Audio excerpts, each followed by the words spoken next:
stupid. Look at that. We're recording.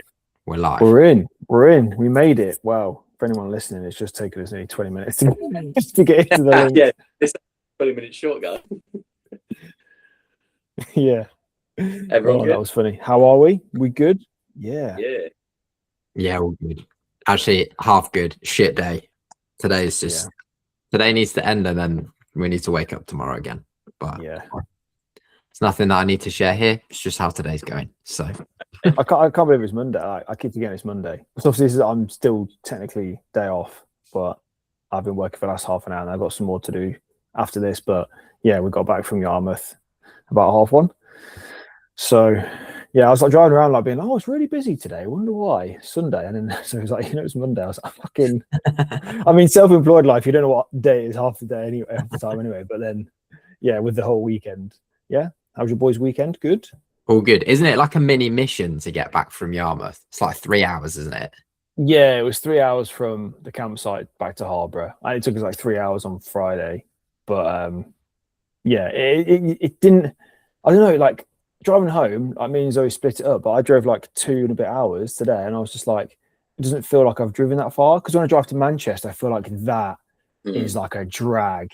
I don't know whether it's A50 or the M6 or whatever. It just feels like you're driving for fucking years.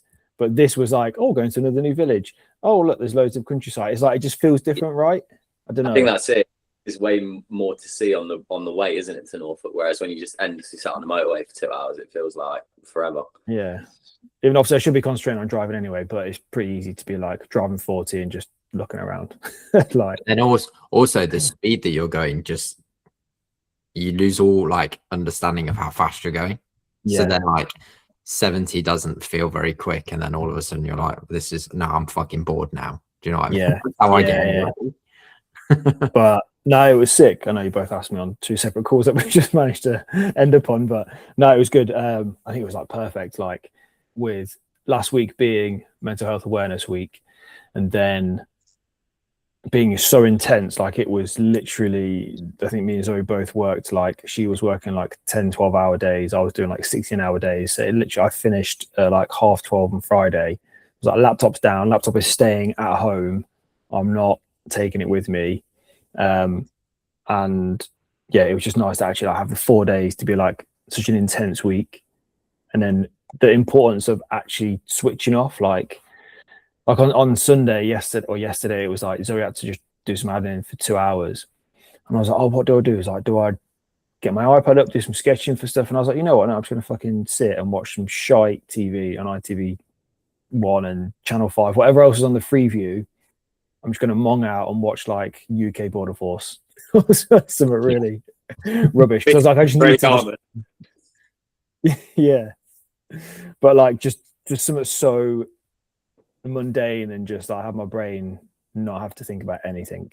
I think it just shows the importance of like, switching off. That's my first holiday for me and Zoe for this year. Like the first proper time I've had break-wise, 4 consecutive days of actually not doing anything, no work, no clutch, no nothing, which was mega. Like, 100% needed.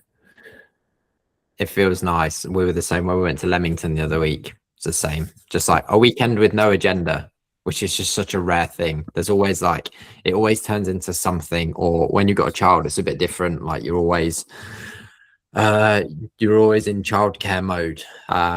So then there's always something to do for them. So like, it's really nice to go away and have that space with just the two of you and not feel like you actually need to be doing anything, just kind of like going with the flow. That's what Charlie and I did the other weekend. We never do that. We're not particularly good at going with the flow, but we were like, fuck it, nothing matters this weekend. Like, got no child, it's just the two of us. Let's just kind of go with the wind and see where we end up. And I do just think you need it sometimes. Yeah, we didn't really have a huge agenda. It was very much like, okay, Friday, we know we're going to have some time on Friday to go to Hemsby, whereas where my granddad used to have his static caravan like many years ago, and just see what's there. And literally nothing has changed. The same big slides are still there. The arcades are still there. They're still like 30p a fucking game. It's like incredible. So we got there, fish and chips. I mean, we had fish and chips on the beach, and it was 4 degrees. So it was fucking like I took my big Parker jacket that I had in Poland. Do you remember that one went last year in Feb when it was like 2 degrees?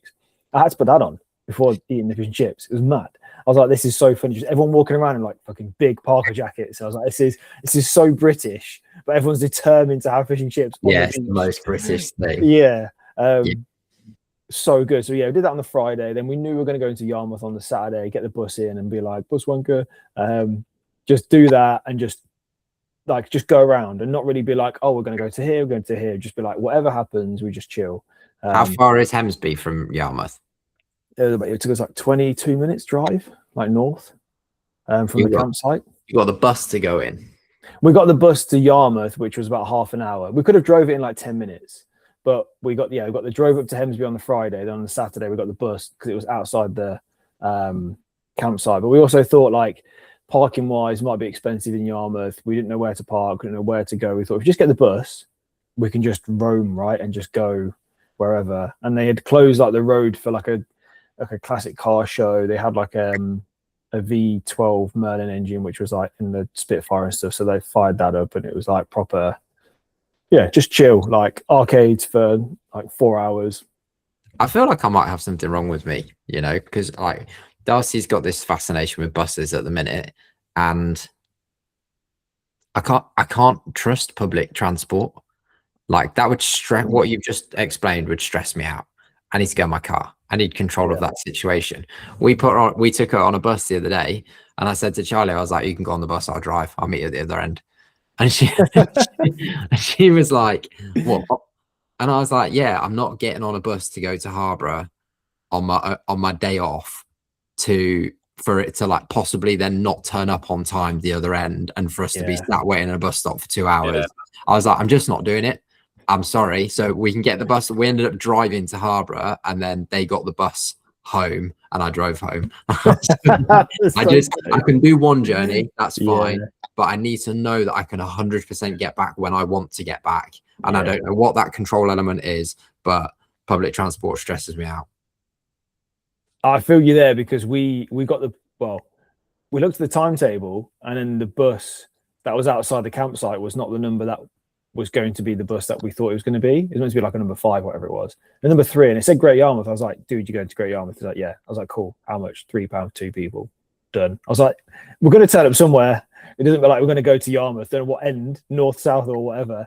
And then when we came back, we found the bus stop, and we're like, well, it says it's going to the place near where the campsite is. So we just jumped on it. We're like, worst case, we'll just get an Uber or something. I mean, if Yarmouth might not have Ubers, it's so like backwards. There's no fucking way you're getting an Uber in Great Yarmouth. No. So I was like, you know what? We'll find a way home. But yeah, I think, I know what you mean on having control, because like the last bus back from Yarmouth to where we were going was like 6 o'clock, but we got it at like 5. We're like, give ourselves just a bit of time. But I know what you mean, having that stress of like going somewhere, and if it's going to not turn up, you're sitting around. Yeah, but we were just like, I'm not built for it. Yeah, I'm not interested. That's so funny that you drove and like, they got the bus back. I don't care. I'm not doing it. Yeah, that is hilarious. But yeah, a bit of a recap on. Hey, I said you'd be the hero though when it don't turn up. Exactly. Yeah. Yeah. I needed it to not turn up so I could save the day and be right. But by your action. Yeah, exactly. Yeah, but it did turn up. So there we go. Yeah, a bit of a recap of last week then. So yeah, last week. So yeah, it was Mental Health Awareness Week, and obviously it coincided with our social meetup group on the Tuesday, which was sick. Was it 19 of us in total? 19 or 20 of us? Yeah, something like that. Yeah, it was. So I think it was. I think it was like 16 or 17 without us 3 as well, wasn't it? Something like that. So yeah, I think again, like obviously what we did was, I know we're going to bring speakers and things, and we've obviously got some lined up for next few months, but we obviously spoke about the reasons why we started the podcast, why we started the groups and stuff. And again, the feedback after, people messaging, like me in particular as well, like, or whether they messaged the group, and obviously that guy did a little real shout out and stuff, like people were just buzzing again with what we're doing and what we're building.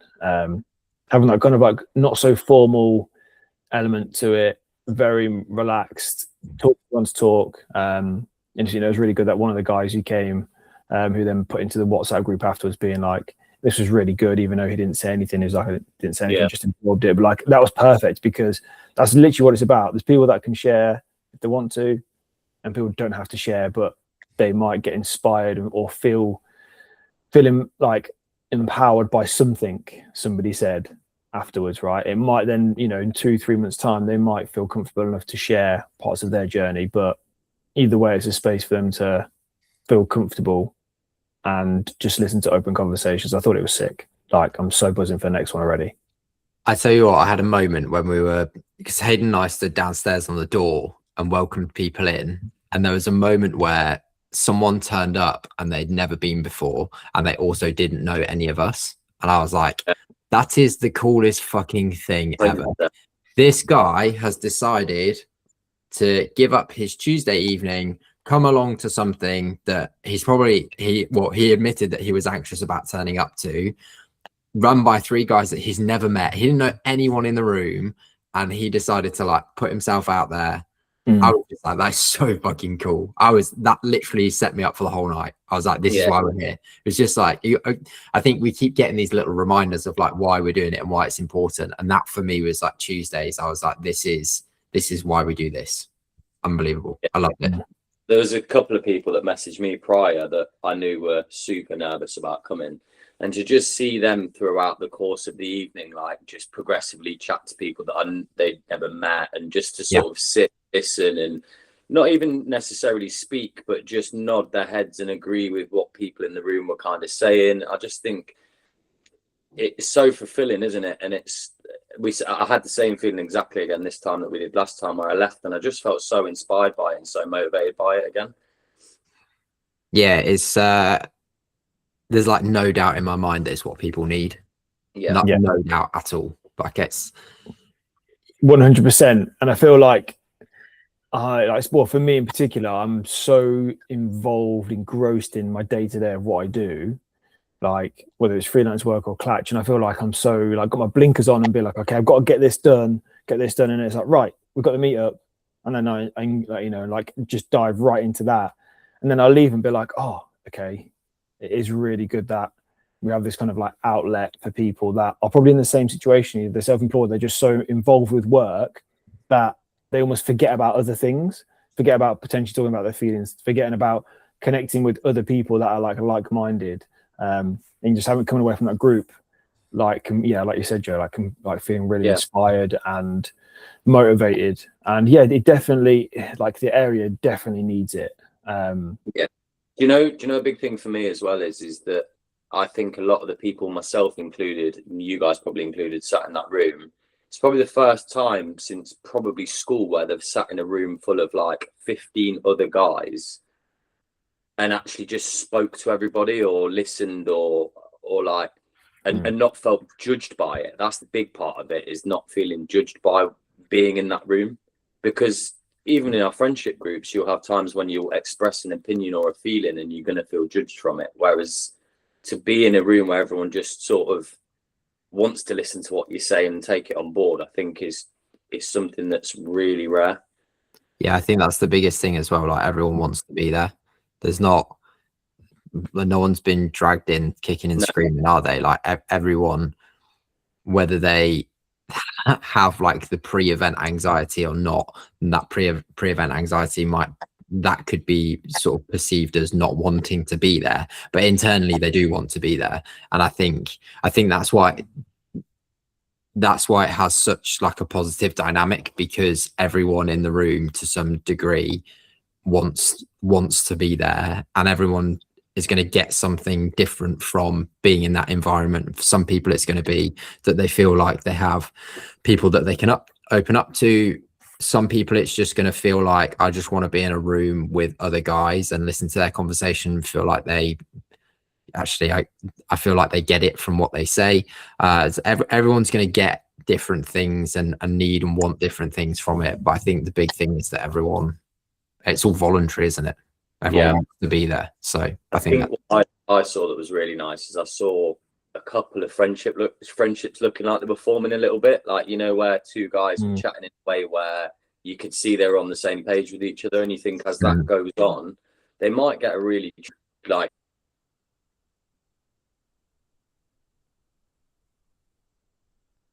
Here's a goner.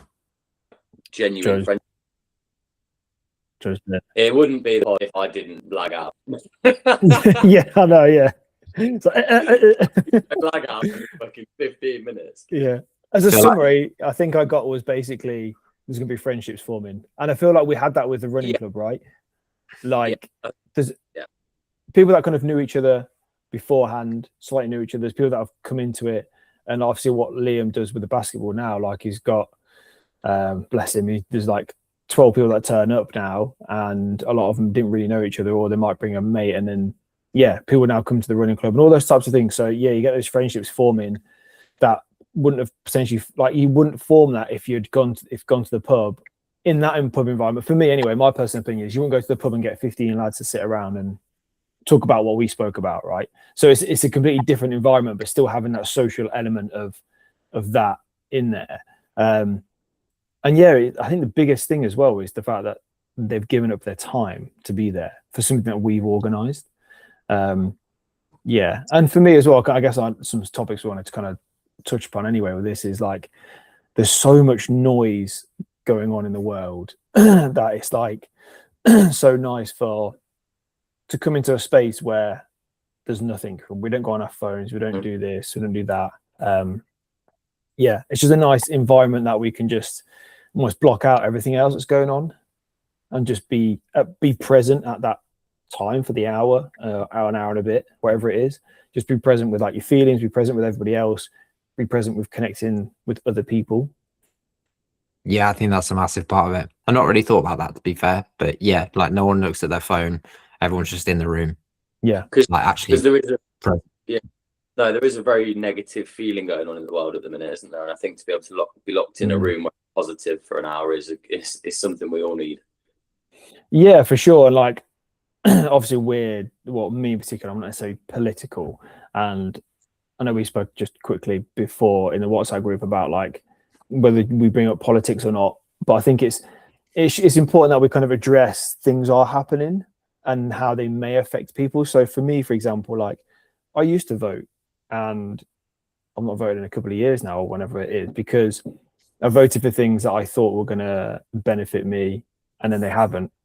Like obviously voted to remain, and everyone fucking voted to leave the EU, and then it just completely screws me from a business perspective. Like that is probably the biggest thing for me as a strain, because I guess like my accountant always goes on at me being like, why are you a limited company, XYZ, why'd you do this? And I was like, well, for me to sell abroad through new Brexit laws meant I had to be a limited company to get certain codes to be able to send stuff through the certain channels that I needed to for like import tax reasons. People can trace it back to me as who the sender is and stuff. But since Brexit, that's really been like obviously Brexit happened before I started the business, but I thought it was going to be a lot easier to ship worldwide into the EU than it actually is. So that is a massive pressure on me, because I would love to expand my market into the EU, because the EU is a very lucrative market in comparison to the UK. Like the cost of living is a lot lower, the income is a lot higher, disposable income is a hell of a lot higher in places like Germany. So all the things that are kind of happening in the UK at the moment from a political standpoint do affect me on a pretty much a day-to-day, like with not being able to advertise into certain places and things. So yes, I feel like a lot of other people are probably going through that, especially if they're like self-employed or have their own business. There's so many logistical things that might put financial strains on a business, which would then obviously put mental health strains, right? Like I stress about it, not just from a financial perspective, but like hasn't it, like financial and mental health? I mean, if you financially not well as you were or you could be, it's going to put stress on you. That's natural. Yeah, and even my customers, like perfect example, a guy bought a hoodie from Italy and he absolutely loved it. Like he got it and it was like the quality is amazing, I love it, it's so good, but it's like cost me €80 for the hoodie, cost him €25 to ship. I had a system where I paid €15 part of his custom charge, but then he got another €40 customs charge on top. So he's basically paid double for the hoodie, and he's like, I just wouldn't order from you again for that reason unless there was no customs charges. So unfortunately, it's like, I know there's a customer base out there for me and they would love it, but I just can't justify me also paying part of it because it takes off the top of my, the bottom line and all those things. So yeah, it's definitely something that obviously going on, and I kind of like been dabbling into a little bit of what's been happening with the whole, reform, getting a lot of seats and things. And I guess, like, I'm not judgmental or anything, but going to Yarmouth and seeing this kind of demographic that's around there, you're like, okay, I can see how people can get influenced heavily through social media for certain agendas and certain views and things. So it's very interesting to see what the kind of split and what's really happening in the world. Did you see that? I don't know if you saw it, that screen that got smuggled into the Tommy Robinson No. march. So basically, some there's like advertising screens. A company managed some sort of political thing managed to get it in there, but then it was like smuggle. Yeah, we'll say smuggle. It was kind of like at the side of the road, like they strategically placed it there. Yeah. I think they blagged it that it was going to be something for the march, but it was obviously more of a like anti-protest style thing, wasn't it? Like, it was very much like it was basically about immigration. It was like immigration makes the UK brilliant, and it just basically had loads of people who have come from immigration descent, like cricketers who have they've won, like they play for England and won things, like Mo Farah and all these people, like influential people throughout the UK, that people are like national treasures. They're like sirs and all sorts, all come from like an immigrant parent. And it was all kind of on that immigration thing, which is just hilarious because it's just like, and at the end it was like, if you look back far enough, we're all immigrants, and it had like pictures of the royal family and all these descendants, and I was like, it's just so funny, right? Like, and especially being, like Zoe's mum was an immigrant effectively. She came to the UK in 1988, and it's like she's worked here, she's like paid for her, paid into national insurance and all those types of things. And then when people say about immigration, you're like, man, you literally have no idea, like how the NHS is literally being held up by people that come here. Like if they hadn't immigrated here, there would literally be no NHS. Like it's all those things. Yeah, I think really at the bottom of it, the issue is probably around illegal immigration. I think if you actually have a rational conversation, screwed up. It's immigration, just get immigration, and they're not looking at like the people individually. I mean, I understand that immigration is a mass thing, and it's very hard to look at every individual person, but I do believe this is the big thing, is like it's the big differences between illegal immigration and immigration, and I think they get put into the same category, and that's where I think people start getting it really twisted. Yeah, I completely agree. But I also think, and I speak for myself with this. Like I was talking to someone yesterday. Like there's this big. You do have people who do have an issue with immigrants, but then you look at, all right, let's get British people to do those jobs. Oh wait, you don't want to. You'd rather complain about it. Do you think it's a massive problem with the more radical and hateful people speak the loudest, so they're the ones that get heard in every area of the argument? Yeah. That's the big problem for me. I was speaking to my granddad about it, and my granddad's got very old school traditional views, and he unfortunately listens to too much of the minority of the right wing people. And not that that's because he's hateful, it's because that's the information that he listens to, because that's what is available to him or is pushed towards him. And I generally believe that these marches that happened the other day, you're talking on both ends, that are on opposite end of the agenda scale. Unfortunately, probably 80-90% of the people there are peaceful people that just want to be heard with a decent opinion on the matter. The 10% that are kicking off are the ones that are on the news and make everybody hate both the individual parties, and I think that's the problem. 100%. It's literally what the news kind of want us to see, right? And I the only news that I look at is Sky Sports, the sports app. So I know like it's just all sports related. So I look at like fixtures, like match results, what's going on in the F1. It's mainly just watching all the F1 stuff.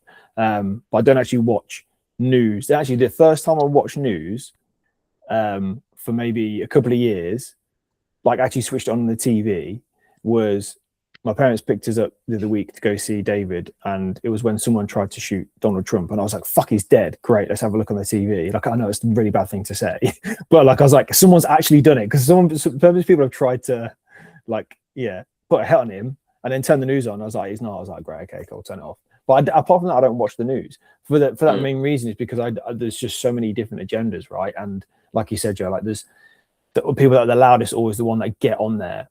The people that have the normal opinion, like the 80%. But yeah, it's pretty wild. And like you said, with immigration as well, like I saw something recently, only 4% of like immigration that comes to the UK is illegally. So you think 96% of people that are coming here to put money into our economy, and but unfortunately get put in the same bucket, right? Which is such a shame, because you wouldn't get that when you go. You know, if you're British and you want to go live in Spain, you're like, oh, I left the UK because so much immigration. You know, you've gone to another country. You're like, what? How is that work? They also, what's the definition for expat? But basically, everyone gets called an expat. If you're a Brit abroad, you're an expat. Yeah, Well, you're an immigrant. You're exactly the same as anyone else. It's that stupid thing where like the word expat sounds less aggressive than immigrant, doesn't it? Yeah. You know, it's sort of trying to put into a different category. It's that whole white privilege style speech and behavior, isn't it? Which is just a load of crap, really, isn't it? Yeah. Me and Zoe spoke a little bit about this when we were in Yarmouth. When we're having, like, we sat down for tea on the Saturday, just went somewhere for afternoon tea, and that's when we saw like a family outside, and I was like, if I was them, I think they were like Indian descent maybe, and Zoe was like, I feel for them coming somewhere like here, because everyone else I'd seen was white. And I was like, it's obviously very white heavy. It's just the demographic that's there, right? But Zoe said there's places in Market Harborough she wouldn't feel comfortable going into. I'm not going to name them, but there's certain like pubs or places that she would never want to go to, because, you know, even though she's like mixed, she would never feel comfortable. And she's like, it's like, I'm obviously very lucky that we've got that, like, not like white privilege, but it's just, we don't have to think about that. And other people literally have to think about it just because of like the color of skin, which is pretty wild to think in like 2026 that is still a thing. And I've never really spoken to her much about it, but the fact that she mentioned that, I was just like, yeah, that's pretty crazy. I'd never have thought about that with Zoe either, to be fair. Yeah. But again, it just maybe shows our position more than anything. Well, it's because like we're normal people, and I know Zoe's half Filipino, but to me she's English because she's from England, isn't she? Do you know what I mean? So like, I'd never. I think you can overanalyze anything you want, can't you? As she would put it, and she did say she's this massive chav. So like people just don't assume like she'd ever think like that. But yeah, there is places that she was like, she's never been to, and she never would, because for that reason, which is horrible to think, because when I go to somewhere like the Philippines, it's like, I don't think like that. I don't think, I can't go in there because I'm going to be the only white guy. Yeah. But but you never think about it. I mean, obviously they love it when I do go in somewhere, because they love all practicing their English and speaking English. So it's great they can go talk to me. I mean, I can barely speak English, let alone trying to learn Tagalog anyway. Like, I can barely spell my own name. So yeah, it's hard like to speak and type that out. But yeah, I think like current affairs can probably have a big one in terms of how you are as a man. In terms, like, for me, it's like, you know, so much about obviously manosphere and all that type of thing, what it's like to be a man, but from a financial perspective as well, being like, if you want to try and provide for your family, like what is going on in the world that could affect your job security, like all these types of things, you know, that can have a huge effect on that in the economy, what's going on with your, you know, personal life. Do you want to move? Like, you might be in a position where you're like, I hate my job, I really want to move to another job, but do I, because of the price of everything's going up, do I want that financial insecurity? You know, you move to another job, you're not guaranteed until you like maybe pass probation or whatever. So again, that might have another thing of, I want to level up, but I'm unsure to, because of everything that goes up in price. I'm potentially like I'm secure now in a job, but I don't like it, but it gives me X, Y, Z at the end of the month. I imagine those things. Businesses, though, haven't you? Like, you don't want to take risks at the minute. I'm like that. I don't want to take risk at the minute because it's hard enough without taking risks right now. A couple of years ago, when the economy was a bit better, I'd have taken a few risks, but I just can't do it at the minute. Yeah, we were talking about this yesterday as well, in terms of just like your pound doesn't stretch to how it used to. Like, you can be on decent money, and I would say now, to like live what I would class as like a nice life, and not to be like stressing about money, you have to be in a really really good amount of money. I think we push ourselves to the edge a lot of the time, but we don't do anything like ridiculous. We have a child, and I think we live a nice life as far as like the standards that I've been brought up with. And I'm very aware that is a nice life, but I also don't think it should feel as inaccessible as it does at the minute. I don't know your thoughts on that, but I just I think so I actually reduced my prices on the website. I don't know if any of you've been on to notice. You mentioned it the other day. I haven't actively advertised that I did it. So if anyone's watching and already buys from me, then you'll probably go on the website and you'll see that things are slightly cheaper. And I spoke to my old business coach about it. I also talked all the time, and I kind of explained to him, and he came back and kind of like challenged me, which is good, because also I was like, here's my thoughts. Come back at me with what you think. And he was like, is it an emotional decision? Like, what's the reasons? I was like, it's not an emotional decision to try and get more volume in at a lower price point. It was a decision that I made that I felt where I was positioned wise within the market. I was more expensive than some brands that have been around for like 12 to 15 years. And I felt like I was just positioning myself slightly better, but it does actually benefit the customer more. It just means that I've reduced my prices, but I've then reduced the amount of discounts I give out for like abandoned carts and all that kind of stuff. So I'm not discounting the product as much, because the price is the price and it's worth that price. But yeah, it's kind of like everyone's kind of struggling. So everything's kind of going up in price. Why not kind of flip it on its head and be like, you know what? I can still make enough profit to make it a very good business at the prices that I now charge that I was before. I was making a little bit extra, but I felt like being able to spread a message around with mental health through the brand, making it more accessible to those guys that are potentially struggling financially but do want to back something because they're so passionate about it, then I wanted to make it more accessible. Because like I said, Dan, like I think you do, like personally, I think if you're a couple, you have to be bringing in maybe 50 to 60k a year now as an average household, as a minimum household, to be able to live, go on holiday maybe twice a year, go for weekends away. If you've got like a kid, to be able to support that properly, all those extra things that kind of come into play.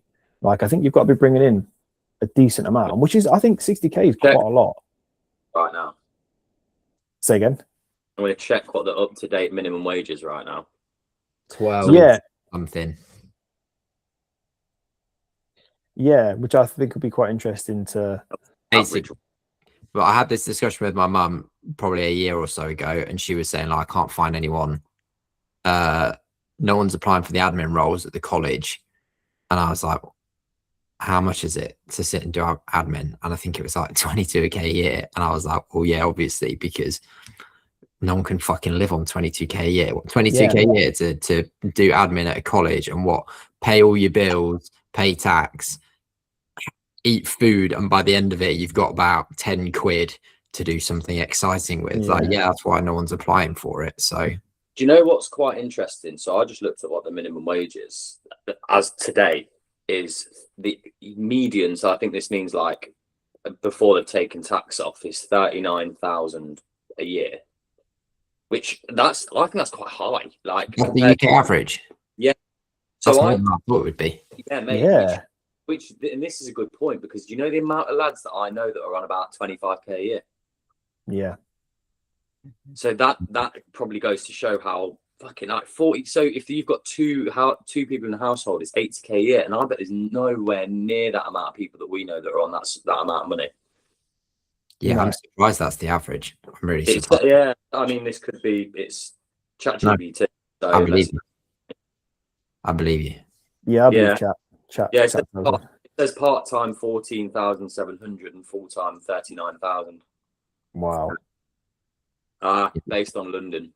Got London tax in it. But that is interesting that you mentioned that now, because I had a call with a guy who's in the fashion world, and he basically just wanted to see if I was employing for Clutch, and I was like, absolutely not right now, because of, like you said, Joe, like the current economic situation. But he was saying that his clients in London are struggling to fill a lot of roles, and then he was like, finds out their wages, and he was like, you can't employ somebody on that. He was like, it's London, so you've got to have a higher wage.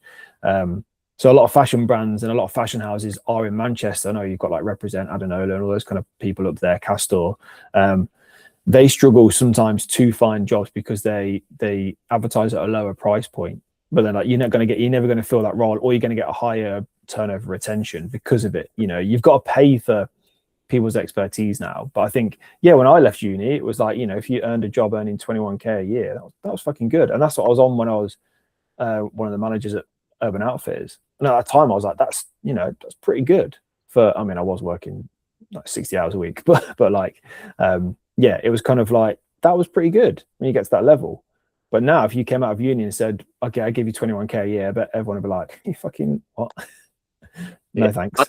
It simply wasn't so expensive as it is now. It would fit, you'd feel more comfortable, but it's just this, like, we can't have as many comforts and treats. It's got to just be like, right, let's get the essentials and the basics and the bills paid, and then we'll look at that. And then actually people are looking and going, I ain't got anything left. Yeah, I had my first economy lesson from one of my old bosses, and he was basically like, it's all like a charade, basically. So he's like, they put minimum wage up, and everyone's like, brilliant, they've put minimum wage up. And he was like, what does that mean for me? He says, that means I've got to pay everyone more. What does that mean for the customer? The customer now has to pay more. What does that mean for the people that I just put on more money when they go out for coffee and lunch? They have to pay more for it. And I was like, boom, light bulb moment. I was like, that's my first ever economics lesson, and now I get it. And that's what happens all of the time. We earn more, all the prices go up, and then we have to spend more. And then it's exactly as you just said, Joe, like this constant little chasing game of like, earn more, prices go up, earn more, prices go up. And I don't really know if it ever ends. I think the problem we've got at the minute is it seems to be that, like, it's gone so high that this is just like not catching. Before it has quicker, and I think that's what I'm really feeling it at the minute. And I think this probably loops back into like the political conversation of, this party gets in, that party promises this thing, and none of it ever really comes into fruition. And I think for a lot of the younger generation, this is how I feel about it. I just look at it and go, I don't fucking care anymore. Because none of you do what you say you're going to do for the better of the country, for the better of our pockets. There's no accountability on what you're spending. Most of you just want to tax us a little bit more. And for me, that's why I'm not interested in voting, because there's no accountability for what they do. And none of them fulfill much of what they say they're going to do. It's interesting because you both have said you don't vote, whereas I'm one where I'm quite pro-vote. Like, I think you have to. Yeah. Only reason being is I just believe in democracy, and I feel like if you don't vote, you're waiving your right to democracy. And I feel like it's what a lot of the governments want. Like, take Russia for example. They've got one, like, I read something about, like, a lot of people have that attitude of not voting because, well, they can't get Putin out of power, so what's the point of voting, because it can't change. And that's what I think, if we're not careful, that's the way it goes. It's like, get somebody in power or a party in power where not enough people are voting, or they can manipulate the votes enough to just the people that they want to vote, and it keeps them there. And I think the more people that vote, it stops that. That's a really interesting point. That's my opinion. I just think that democracy is the most important thing in politics for me, because I think as soon as you waive your right to democracy, you're screwed. Yeah, it's very interesting. I'm just looking at, so I got some stats up earlier. Only goes up to 2024. I guess the data is lagged on the 2 years after that. But basically 2024, 18 to 24-year-olds, it's the lowest turnout percentage-wise on record. 25 to 34-year-olds, again, the lowest turnout on record. And 35 to 44-year-olds, the lowest turnout on record. And that's why it happened. Not horribly. That's why Brexit happened, because all three of us here would have all voted Remain. Yeah. And I feel like not enough people like us who were Remain voters voted. And I think it's that. And unfortunately, the demographic that voted predominantly would probably leave. Yeah. Yeah. So for over 65s, they've basically been at a 75% turnout for the last 30 years. Yeah. Just consider that they're not that the if they're the people that are allowing the people in the nicest way possible, they've had their chance to have their say. I'm not saying that they shouldn't be able to vote, but I'm saying like, we're the ones that are affected for the next 10 years. Like if you're maybe retired or you sat there with your money in the bank, it can afford to sway a little bit in an unfavorable way because you're safe. Like with us, we're not safe, are we? Like we need it to go in our way for us to be able to like have a better future. Yeah, that's really interesting because I think 2024 might have been the last time I did vote. It was for the local MPs and it was voted for Rosie Whiteling, and she's Labour and she got in because Labour at the time I was like, the stuff they've got on self-employed is great, and then like since then nothing has ever come to fruition. I'm like, I've met Rosie a couple of times. She helps out with some funding that I never got, but she was actively saying I want to do XYZ within Parliament, within fashion, and bringing stuff back into UK. And unfortunately, there was no accountability for it. It was kind of like the government just kind of shot it down, and that was it. But maybe, I mean, democracy anybody should be allowed to vote, but there's potentially a rule change there where they could be like, right, if you're over 60, for example, you then are not allowed to vote. So it's the people that they're running the generation. So like you want to then target the 18 to 24s, right? You want that to be the highest voting category. What's that? You get half a vote if you're over 65. Yeah. It would kick off. I saw an interesting thing on a podcast the other week where it was saying that Donald Trump is trying to change it with the voting structure in America, where you have to vote with a birth certificate and a passport instead of just an ID. And what that does is that narrows the demographic down of people that are allowed to vote. If that makes sense. Because no one in America's got a passport, full stop. So. Yeah. So and usually you richer people. Yeah, I was gonna say, the people that are gonna influence the most, right? Yeah. But imagine if you did, this is going off crazy, but like if you said, okay, well, you want the younger generation to be the ones that are leading, they're steering where the country goes to, so that's the audience you want to target, not the older people that have not had their time, but they've gone through it, they've had their chance to vote, they've been given their time, they've gone through the like joining Brexit, joining the EU, leaving the EU, all those things. I think a really important point is that what you should do when you vote is turn social media off and just read manifestos and vote for what is best for you. Like that was a big thing I tried to switch off with over the past 2 years, was like, I've just voted, I've looked at how my business is going to be affected by, not saying that they're true in their manifestos and what they actually end up doing, but that's all you can go off in it at the end of the day. So I just think that try your hardest not to be over influenced, and just vote for yourself. Yeah, I think that's a very difficult thing to do, but I agree with you. Yeah, it's a really hard thing to do, but I just genuinely think that the problem is it's that whole thing of, because they think that everybody's against them, they just don't vote, or you just, or like you think that, or, that party's hateful or that party's good, but actually you just need to look for yourself. Yeah, I think that's nice because it's kind of like full circle with the whole how social media can influence your life in terms of your political views, how you're meant to look, how you're meant to act as a guy, how you're financially meant to be, doing all these things. But when you look at it, it's like, well, if Instagram went tomorrow, if Meta were like, right, we're closing Instagram down, what you're going to take, where you're going to find your influence for your life. Like, what are you as a person in terms of your political views, how you act, and etc. And yeah, I think it's really interesting. It's really I wonder interesting. what would happen if we took social media away for like a year, like all social media, took it all away. What an I wonder. Unbelievable. Mate. It'd be incredible, wouldn't it? It would. Ridiculous. Yeah, I can't remember who I was talking to the other day about it, but the element of connection, like real person connection, I think people are wanting it more and more than ever before. So I feel like you would have to go out and meet people, and I feel like that's what the group is for, right? I know we advertise it on social media, but if we jumped on a radio channel, or we got into the local newspaper or Harborough Mail or whatever and said, front page, this is what these lads are doing in Harborough. Like it's an old school way of how they used to do things. And I feel like we'd still have the same amount of people turn up because people want that connection.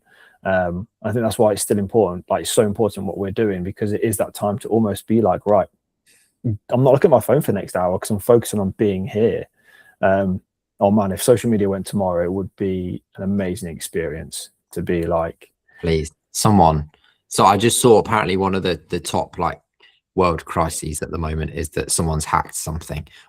Surely we can just fucking find someone to hack the whole thing. I was like, any big hackers out there listening? Do it. Yeah. Honestly. Even if you blast it for a week, like it'd be incredible. It'd be so good. See. We'd all have to be like, right, meet a clock tower in Leicester at 12 o'clock if you want to do it. WhatsApp would still work. We're still allowed to call and text each other. No, the whole thing's got to go. That would be carnage. That would be carnage. Yeah. Anything that Zuckerberg owns. So WhatsApp, Facebook, Instagram. Anything. By the sounds of it. I saw a thing about the younger generation. I don't know what the age frame was, buying non-smartphones. So just buying like Nokia 3210s and like Motorola Razr flip phones and stuff. Like I just thought it was interesting. Like a bid for minimalism, I guess. I thought about it actually. My personal phone, it's just really useful with like internet banking and things like that, isn't it? And wallets and things like that, with everything being on there. But I've got a client who has he's got an iPhone, but on it he's only got like your communication apps, so like WhatsApp, text, call, banking apps, and he's all of his social media he has on his iPad at home.